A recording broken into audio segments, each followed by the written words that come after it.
Ultimately, the biggest influence on our shading is the type of light in our scene. Without the existence of light, there would be nothing for us to see in the first place. The light can be bright or dim, sunlight or candlelight. It can have different color and even bounce around on surfaces in the scene. The way we shade our drawing will convey to the viewer the type of light that is present and the shape and form of our subject matter. We do this through the use of values and contrast. Value is how light or dark a color is. Contrast, in the case of shading, is the amount of difference between these values.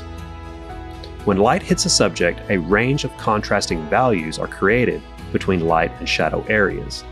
The intensity and type of light determines the amount of contrast.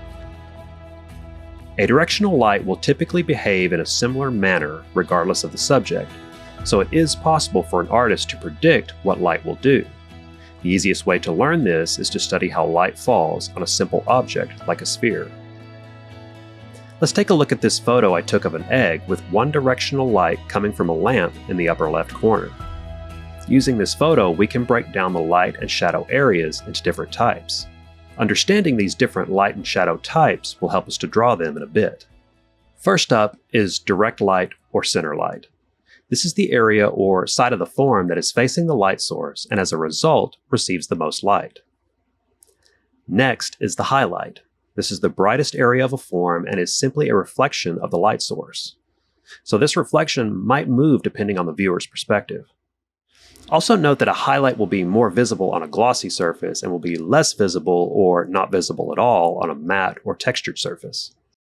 Midtone or halftone is the area of a form that is the transition between the light and shadow areas.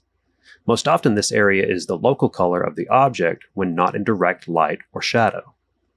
Some light is hitting this area, but not nearly as intense as the highlight or direct light areas. The bounce light or reflected light is an area of a form that is on the shadow side but is receiving light that is being reflected or bounced from an adjacent surface. The egg is sitting on a white surface, so the light is being reflected back into the shadow.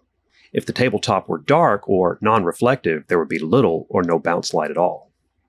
Now let's take a look at the shadows. If we have light in a scene, we'll also have the resulting shadows.